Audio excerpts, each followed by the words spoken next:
반갑습니다. 저는 죽음은 줄이라는 안희숙 권사님의 수기 잠시 낭독해 드리겠습니다.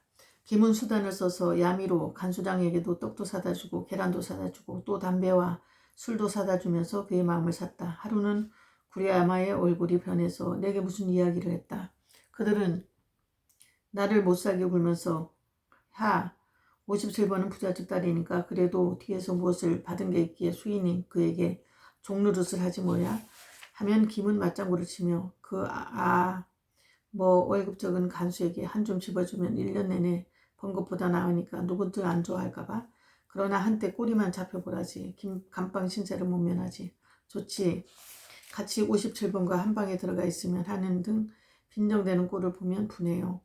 그리고 구리아마가 고문 감방을 들여다보면 픽픽 웃어대는 것이다. 감방에 또 못된 두 간수가 와서 지킬 때는 나는 신경이 극도로 예민해졌다. 그들은 지금 내 위에 권세를 가졌으나 나는 수인인 고로 몹시 조심할 수밖에 없었다.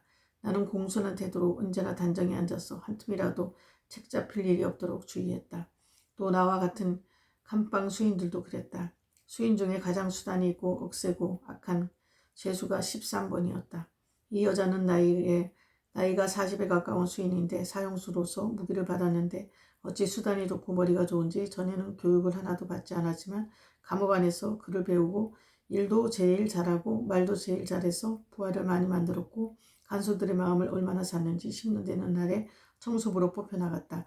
그는 자기의 남편이 싫어서 다른 힘센 남자와 연애를 하다가 남편을 때려 죽였는데 다 죽은 줄로 알고 끌고 산 밑으로 가서 묻어버리려고 하니 죽었던 남편이 살아나서 여보 내가 먼데 가서 없어질 테니 살려만 주시오 하고 애걸을 하는 것을 다시 그 머리를 바윗도로에 부딪혀서 죽게 하고 산 밑에 묻어버리고 집에 돌아왔다는 사람이다. 그는 그 모든 일을 숨기고 모른 척했지만 연인인 남자가 숨어서 모든 것을 보고 오히려 경찰서에 고발을 했다. 결국 그 남자가 증인이 되어 사형을 받았지만 일본 천황의 등남으로 특사를 받아 사형의 무기가 되었다. 얼마 전에 김이 무엇 때문인지 이런 말을 다 내게 해주었고 또 다른 죄수들에게 대해서도 이러저러한 말을 많이 해준 일이 있었다. 그런데 이제 와서 13번을 끼고 공장에 있는 몇 전과자들과 함께 무엇을 계획하고 수군거리고 밥을 돌리는 일과 청소하는 일 등 모든 말버릇과 태도가 심상치 않고 더욱이 13번의 밥을 들여보내줄 때의 행동과 태도는 극히 불온했다. 구리야마 간수가 그들을 감독할 때 13번이 극히 반항적이라고 말했다. 김은 감방에 오면 무언지 찰기가 있고 그 마음속에 음모를 하고 있다는 것을 우리 감방 수인들은 똑같이 말하고 있었다. 11번은 고문 감방에서 육구실 독방에 옮겨졌다. 고문실은 사무실 쪽에 있어서 무엇이 어떻게 되는지 몰랐지만 11번이 육구실로 옮겨왔을 때는 더욱이 밤중에 그들이 무엇을 하는지도 몰라도 여하튼 김이 당번일 때는 밤으로 무엇인가 분주한 계획을 하고 진행 중인 것을 짐작할 수 있었다. 그때마다 운동시간이 되어 감방으로 마당으로 나가다 보면 12번은 감방 앞 유리문을 열고 승리관 같은 것으로 노려보고 서 있었다. 이젠 구리야마 간수가 밤에 당번이 되어도 대화도 나눌 수 없었다. 그를 감시하는 눈이 있어서 혹시 김에게 재료를 만들어 주는 것 같다고 구리야마는 무서워했다. 이제 이까지 직장을 그만두고 말려 해도 나와 또 몇몇 좋은 수인들과 정이 들었으므로 자기가 그만두면 악질 간수들과 죄수들이 악독한 이 여간수장에게 술과 담배를 사다 주어 입을 막아놓고 어떠한 짓을 할지 모른다고 하는 것이다. 그래서 아무리 못된 죄수들과 간수들이 자기를 향해 음모를 꾸며도 계속해서 와야 한다는 생각이 들고 또 어떻게 된 셈인지 힘이 난다고 했다. 나는 신경이 점점 더 예민해지고 심령은 점점 더 무거워졌다. 먹고 싶은 것을 싶어하는 것을 희생을 해서 먹이고 사정하고 위로하고 도와준 구리아마와 나를 무엇 때문에 저렇게 해쳐야만 하는가.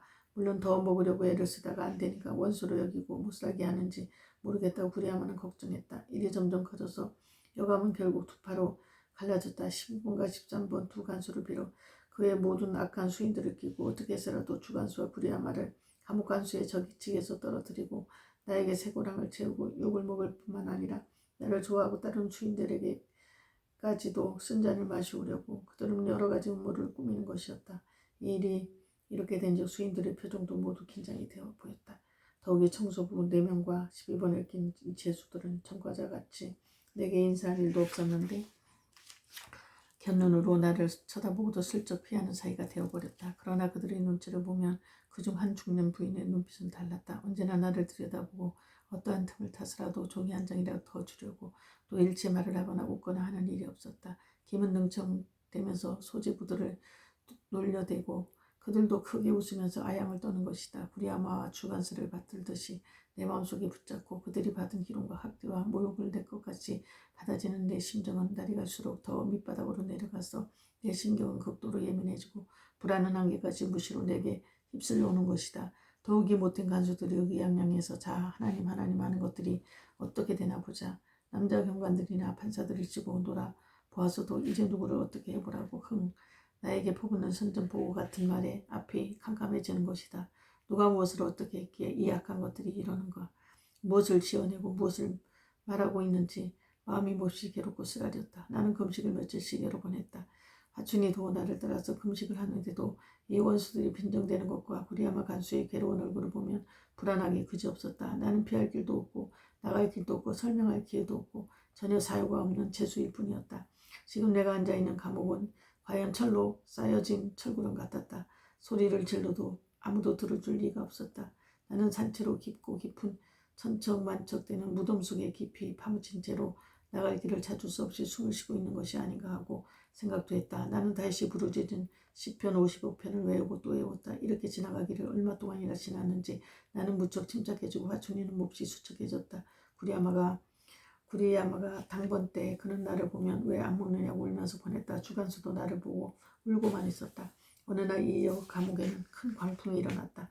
공장에서는 회사에 있는 어떤 상점들과 계약을 해 원료를 가져다가 이것저것을 만드는데 더욱이 천이 짜는 일과 털실로 각색 스웨터와 대복을 짜기 때문에 각색 털실과 비단실과 무명실이 많았다.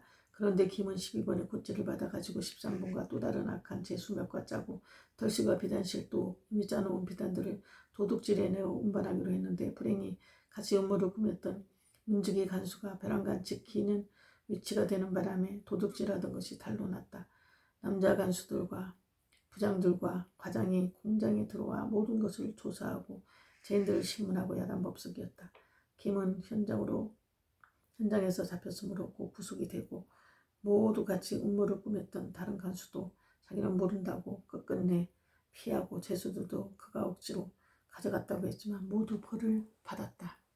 그 모두는 뭐는 7번이 도둑질해서 야미로 팔았다가 김과 잘 먹고 잘 지냈다는 것이 탄로가 났다. 11번은 다시 굵은 세보라가 차고 구리아마와 주간수가 도둑질하고 수인에게 뇌물을 받았다는 보고를 한 것이 모두 거짓말이라는 것이 증명되었다.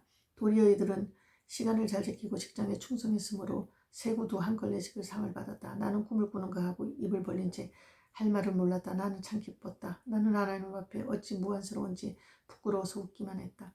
이제야 모든 긴장했던 신경이 풀려 눈물이 나와서 울기만 했다. 나는 이제는 제법 큰 소리로 찬송도 부르며 감사도 하게 됐다. 예배도 좀 더 마음을 놓고 여유있게 드릴 수 있었다. 세 방에 있는 조속시도 몹시 시달렸었다. 나 이제 생명이 있으면 주님의 은사여 하는 찬송이 세 방에서 들려왔다. 우리는 모두 기쁨이 터지고 즐겁고 고마웠다. 할렐루야, 승리했습니다. 감사드립니다.